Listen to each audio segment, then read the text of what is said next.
Hey everybody, this is Josh Runquist here for Heavy Debriefings, ready to talk about the top 10 albums of September 2023. As you may notice here, I have a bit of a new setup going on, especially if you've noticed that in the last several interviews, and until I get things exactly the way I want them to, the layouts of the videos are going to look a little bit different for now, but once it's finalized, that'll be in its final form.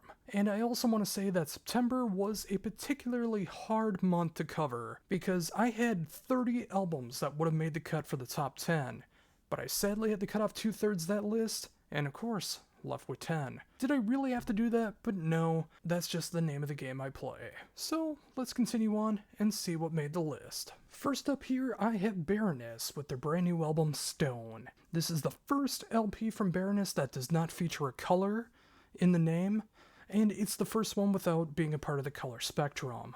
Of course, they decided to go with elements this time around, and of course, Stone, of course being hard and heavy, is a great description for this album, but it is also very emotionally impactful. There's moments of pretty much every single Baroness album up to date on this album, with some new flavors and spices for you. If you like it hard and heavy, there's great riffs that go with that. If you love the emotional aspects of Yellow and Green, that is here. If you love the more poppy-centric moments, that's also going on here too, just like on the album Purple.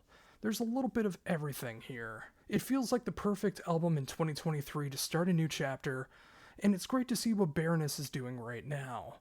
And if this is what they're doing outside of the color spectrum, I can't wait to see what's next. Up next, I have the sophomore album from the Dutch band Brier, with a dark euphony, and this is by far the best material the band has ever put out to date so far. The songs are so heavy, so catchy, so hauntingly beautiful, with amazing production and everyone in the band being able to put out S-tier quality musicianship. I really feel like this is the album that's going to skyrocket the band into one of the biggest bands of their genre. They cover the gothic overtones so perfectly.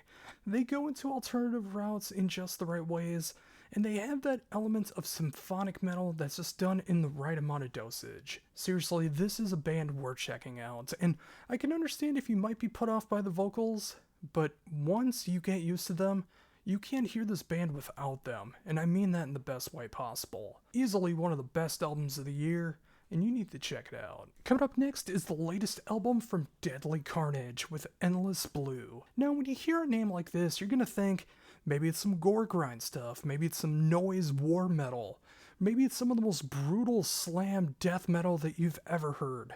You would be wrong on all counts. This is a band that originally started up as a straight up black metal band, but with every subsequent album they've explored more and more black gaze, to the point where they don't even have black metal screams anymore.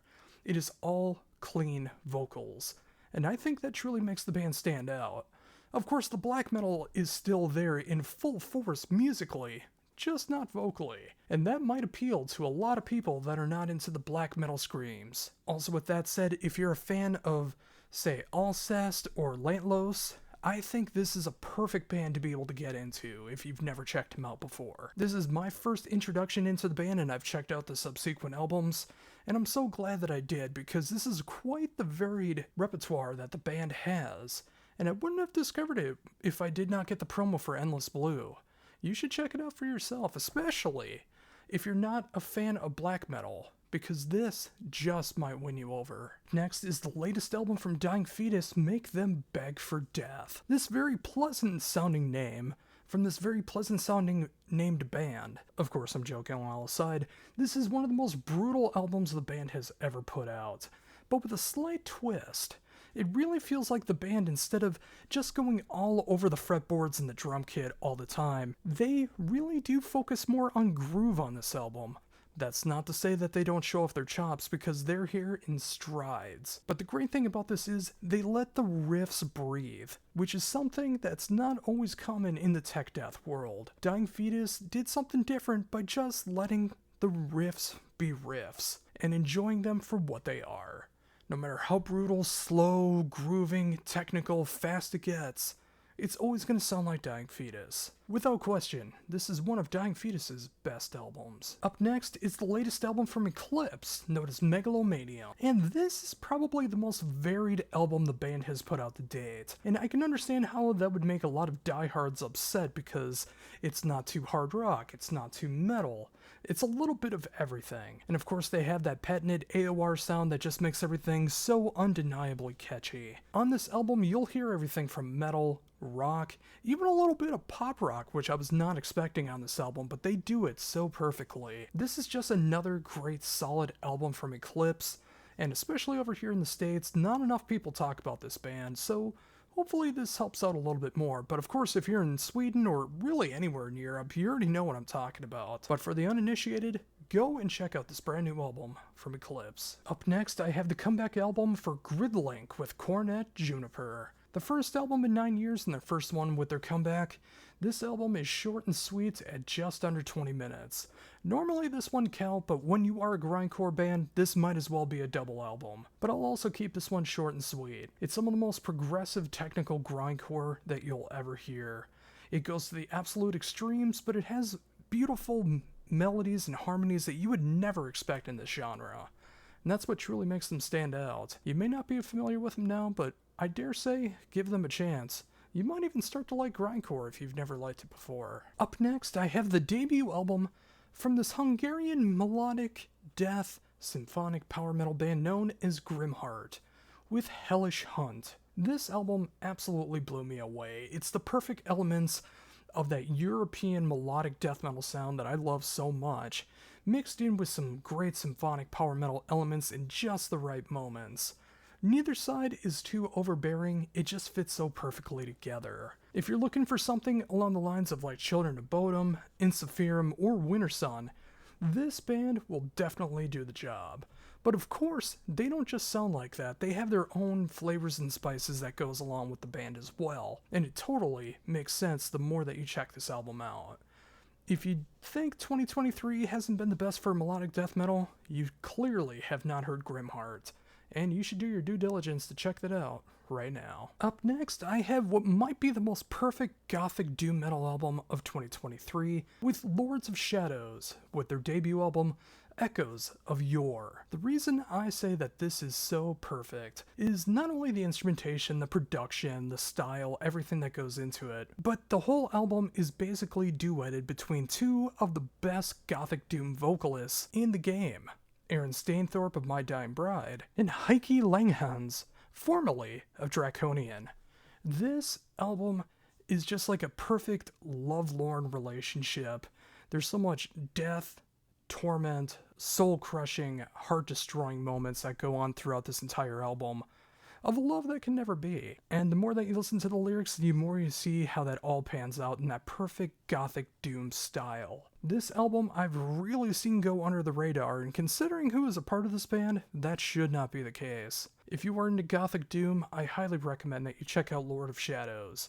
This is easily one of the best albums of the year. Next up is the, I guess you could say, comeback album for Mercenary, Soundtrack for the End Times. Although they never went away, they have been gone for a decade, and it's been a decade where we really could have used the band. Thankfully, they've took that time, gotten a new drummer, and possibly created the best album that they've ever done. And I don't say that lightly, as every Mercenary album is fantastic from start to finish. There's just something about this one though, where the choruses just hit a little bit harder, the melodic and harmonic moments just hit me even harder than that. The growls and screams are just working so perfectly well. Everything about this album just seems to be working in synchronicity in the best way possible. You combine that with amazing production and excelled musicianship, and the band has really come back with a vengeance. They've always been more of an underrated, underappreciated band, but I hope this album will be the album where more people see the light that Mercenary has to offer, as this is, again, one of my favorite albums of 2023.